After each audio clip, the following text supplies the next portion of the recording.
Masayang araw mga ka-PL! Abay, hindi na pala natin kinakailangan magprotesta at manawagan na palitan si Senator Pinky Lacson bilang chairman ng Senate Blue Ribbon Committee. Ito mga kababayan, kalalabas lang na balita. Mag-step down na daw siya. Ayos! Senator Pinky Lacson, tinablan ka rin, ano? Napuno kasi ng batikos itong mama, mga kababayan. Eh, sabi pa nga ng ibang mga kababayan natin, oo, hindi ka nga tumatanggap ng pork barrel. Lagi mong ipinagmamalaki, hindi ka tumatanggap ng pork barrel, pero parang naging protector ka naman ng mga korap. Sabi yan ng ating mga kababayan. O ito po, ang balita mga kababayan, bagong-bago lang. Ho? Grabe, tuwan-tuwa ako sa mga lumalabas na balita ngayon. Ping Lacson, ba't di mo hatakin palabas eh? Yung best friend mo, si Senator Tutasot. Tapik-tapikin mo yung balikat niya, pare, exit ka na rin. Hindi natin kakayanin to. Ang titigas ng mga DDS. Ito na. Developing. Lacson Mulls step down as Blue Ribbon Chair amid colleagues' disappointment. Ayan. Senate President Pro Tempore Ping Lacson is now considering resigning as chairperson of the powerful Senate Blue Ribbon Committee following express disappointment from several fellow senators over his handling and recent hearing, mga kababayan. Kasi naman, masyado kayong halata. Hindi ka marunong magdrama, Lacson eh. Halatang halata na meron kang pinapanigan eh. Di ba mga kababayan, hindi kinaya yung hiya. Lacson! Sino ba nagluklok sa'yo dyan? Ito pa. If my colleagues, especially the majority, have lost confidence in me, then maybe stepping down is an option. Ani Lacson, mga kababayan, o Lacson admitted. The internal rips adds tension to the already heated atmosphere in the Senate, especially as key investigations remain unresolved. Kita nyo na, mula nung ikaw ang naging chairperson ng Senate Blue Ribbon Committee, hindi nyo kayang resolbahin ang problema sa napakalalang korupsyon. Puro ka lang kwento dyan sa Senate Blue Ribbon Committee sa Senado. Hindi mo kinakaya. Tuwing natatanong ka ni Senator Marcoleta ng mabigat na katanungan kasi abogado, ikaw hindi man, pokpok ka ng martilyo. Pokpok mo na lang sa ulo yung martilyo mo. Ito pa. Maganda to kasi Tagalog ang sinabi niya. Kung nagkukulang na ang pagtitiwala, ang aking kasamahan, especially kung mas marami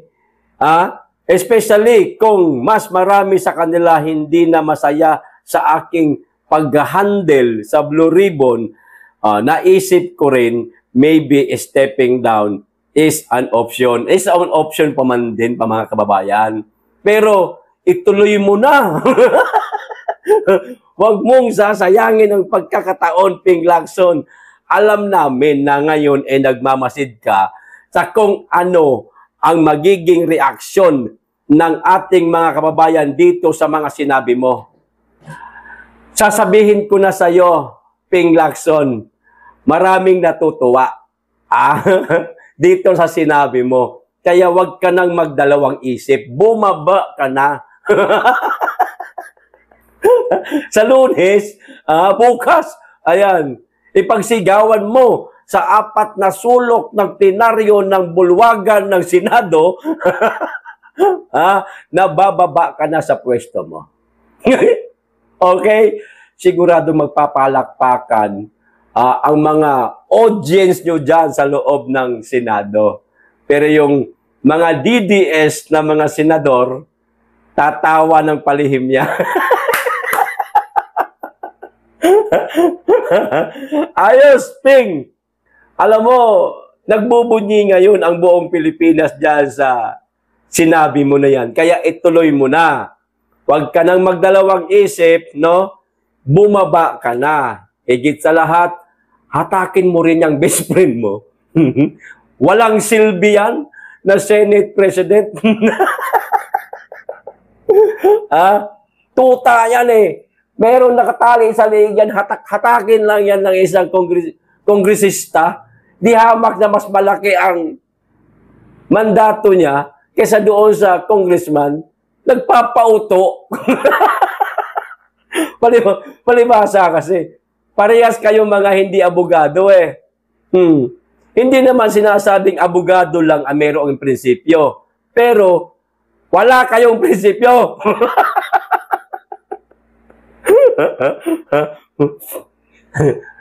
Kayang-kaya kayong hawakan sa leeg ng mga kongresistang kawatan. Yan ang hinala ng ating mga kababayan. Nililinaw ko, Senator Ping Lacson isama mo na yung best friend mo. Wala rin namang saysayan. Okay? Ayos. O ito pa, isang balita, mga kababayan. Hindi good news. Di ba? Kaaga-aga, no? Mga 11 yata ito lumabas ng balita na ito eh. Nagulat ako eh. Sabi ko, ayos ng balita na ito Ngayon lang ako nakabalita ng ganito na ang isang chairman ng Senate Blue Ribbon Committee nagkusang bumaba dahil sa hiya. Ay, naku. Hindi ako makamove on, mga kababayan. Tawa ako ng tawa dito kay Ping Lacson. Iba talaga, mga kababayan, kapag may alam ba. At higit sa lahat, may prinsipyo. Yung walang pinapanigan, no? Yung walang pinoprotektahan. Serbesyong totoo lamang ika nga, no? Yun. Yun ang mahalaga bilang isang mambabatas at isang public servant. Ayan, dapat kapag ikaw ay nahalal na, huwag ka nang lilingon sa kaliwa at sa kanan. Ganon. Diretso lang. No? Kung ano ang trabaho mo, yun ang sundin mo. Huwag kang makikinig sa mga bulong sa'yo. Kasi ikasisira mo yan. Diyan ka nadali ngayon, Ping Lacson. No? Ingat na ingat ka sa pangalan mo. Ilang taon mong iningatan yung pangalan mo. Buhat ng ikaw ay naging senador, pero ngayon, biglang bumagsak. Ping Lacson, naku, delikado. Pagka sa susunod na halalan, tumakbo ka, baka ligwak ka na, inidoro ka na, hindi ka na mananalo. Kasi tatandaan to ng mga Pilipino Baka ito na ang magiging katapusan ng political career mo, Senator Ping Lacson. Sayang po yung itinanim mo ng ilang taon dyan sa Senado. Oo, nagtanim ka dyan ng ng pagiging isang mambabatas mabuting mambabatas. O sabihin natin ganun. Tinanim mo yun hindi mo hinayaang madungisan ang pangalan mo. Pero dito, mula nung ikaw ay naging chairman ng Senate Blue Ribbon Committee, bumaho ang pangalan mo, sir. Nasira. Yan ang napapala kapag meron kang kinikilingan, lalo na mga kawatan.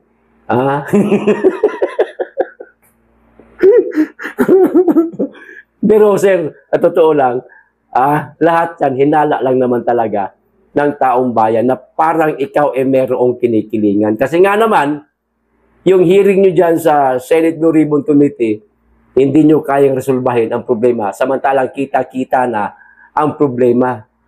Napakarami ng mga nagsabing si Romualdez at co ay sangkot dito sa malalang korupsyon. Lumabas na si Gutesa. At eto pa, mga kababayan, dagdag ko lang. Bago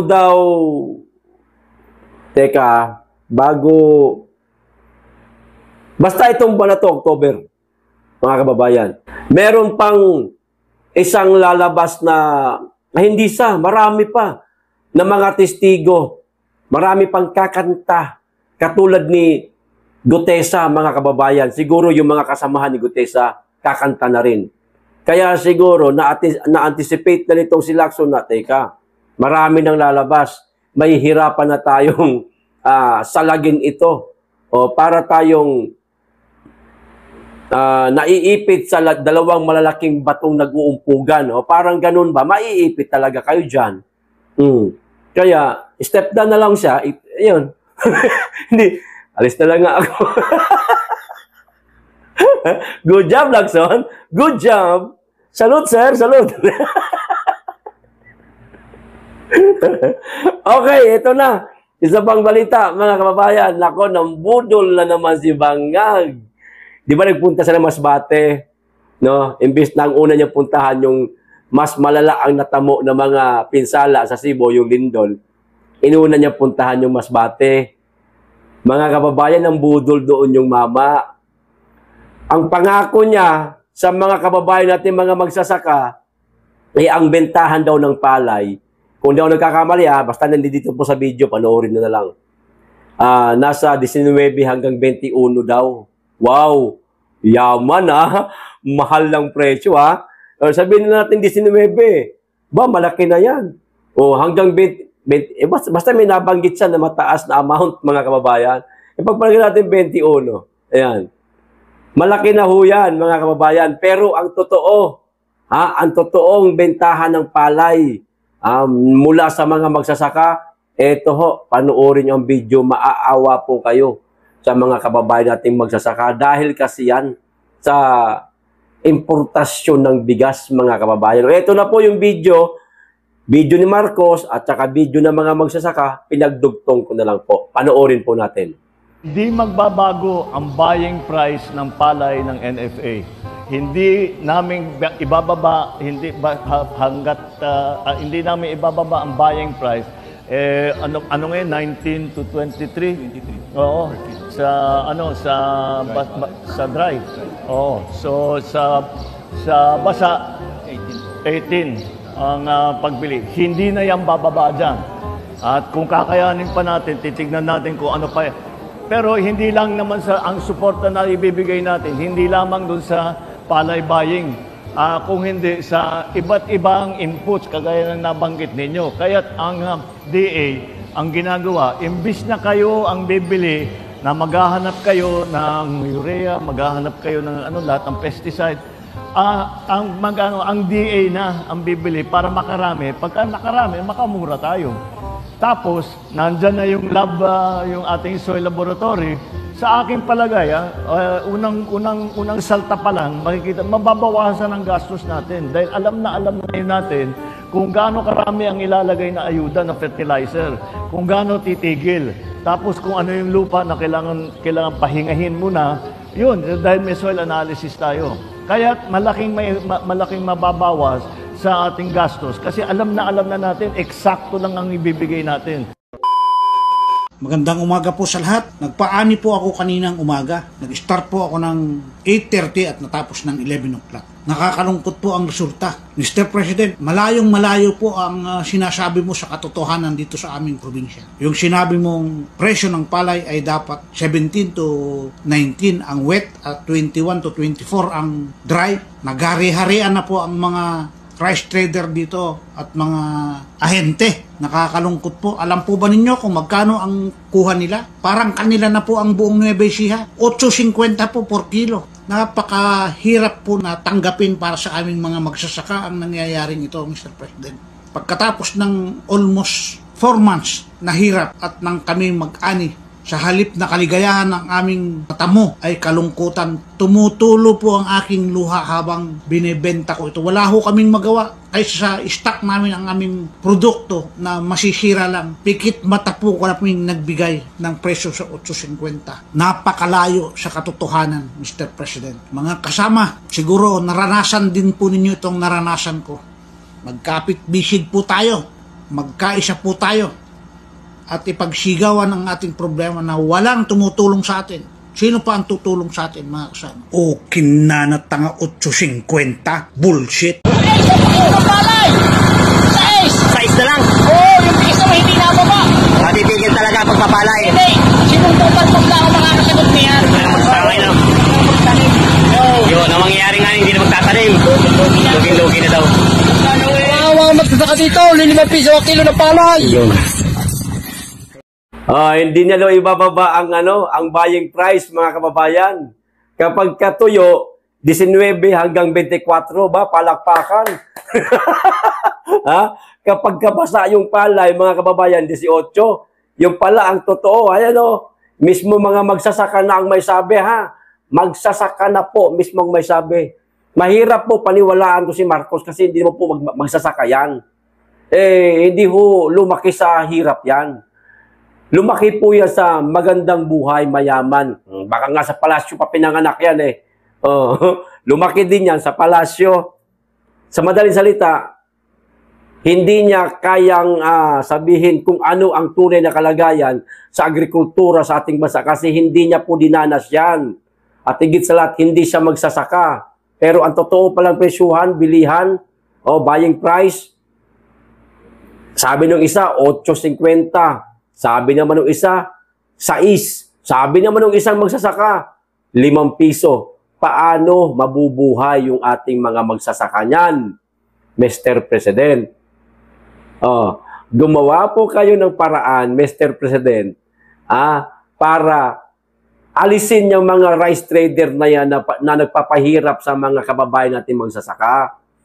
Sila ho ang nagpapahirap eh. Huwag niyo pong hayaan, Mr. President, na pumasok sa isip o paghinalaan ka ng ating mga kababayan na baka yung mga sinasabi mo na hindi magbabago ang tawag nito, bilihan ng palay, kwentong pagong mo lang, papogi mo lang. Pero ang totoo, mga rice trader, kayo-kayo rin. Baka naman, Mr. President, no? Baka kayo-kayo lang rin ang rice trader at sasabihin mo lang sa media. Sa mga tao na andyan, may media ka nakatutok. Hindi po magbabago. Ang bilihan natin ng palay, sa presyong 19 hanggang 24, tuyo. Sa presyong 18 naman, basa na palay. Siyempre, sasabihin mo yan para mabango ka sa ating mga kababayan. Pero ang katotohanan, napakababa ng presyo ng mga palay kapag ka binibili nito mga rice trader. Gawan mo ng paraan, Mr. President. Alisin mo yung mga rice trader na yan na nagpapahirap sa ating mga kababayang magsasaka. Kung meron kang awa sa mga magsasaka. At dapat, turuan kita. Turuan kita.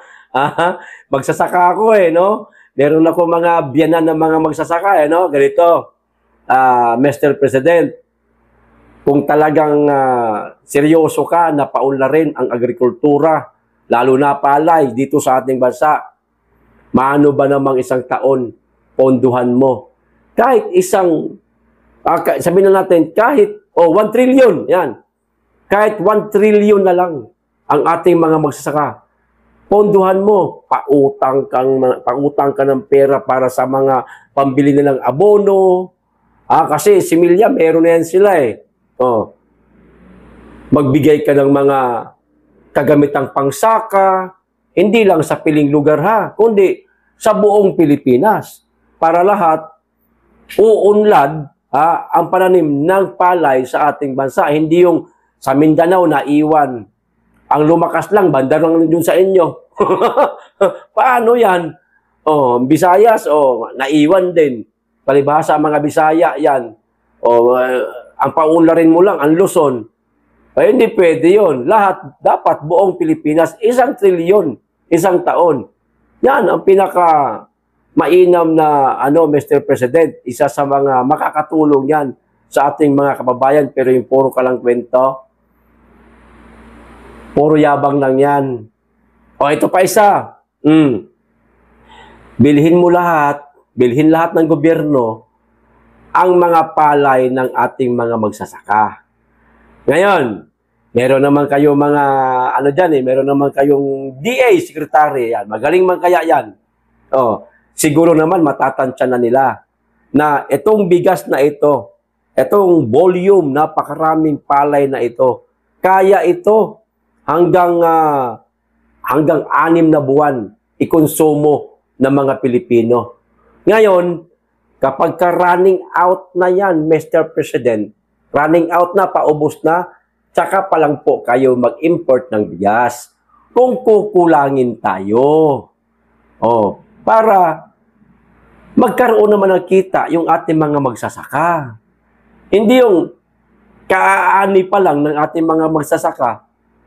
Parating na yung mga import na bigas. Paano mabibili yung mga bigas ng ating mga magsasaka?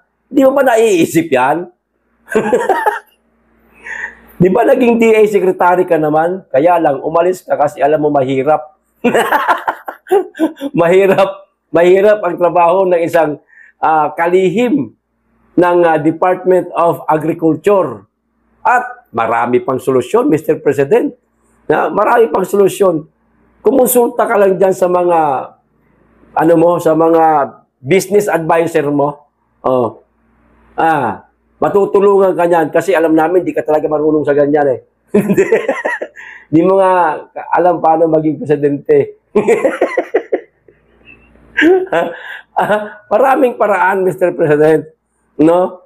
Para matulungan mo yung ating mga magsasaka. Gawa ka ng paraan. Unang-una mong gawin, hulihin mo isa-isa yung mga rice trader na nagpapahirap sa mga magsasaka. Ikulong nyo talaga. Sampulan nyo talaga para magkaroon ng takot. Sa ganun, sumagana naman ang ating mga magsasaka. Kumita naman. Hindi yung lugi o palugi o yung tama lang. Kawawa naman yung ating mga magsasaka. Baka umabot ang isang araw, wala nang magsasaka para sa atin. Puro import na lang tayo. Kawawa ang Pilipino. Bakit ba kayo puro import? Totoo ba na may pera kayo sa importasyon ng bigas? Baka yan naman ang habol ninyo. Ayos, hanggang dito lang po. Maraming salamat, mag-iingat kayo lagi, tigit sa lahat. Mahalin po natin ang Pilipinas.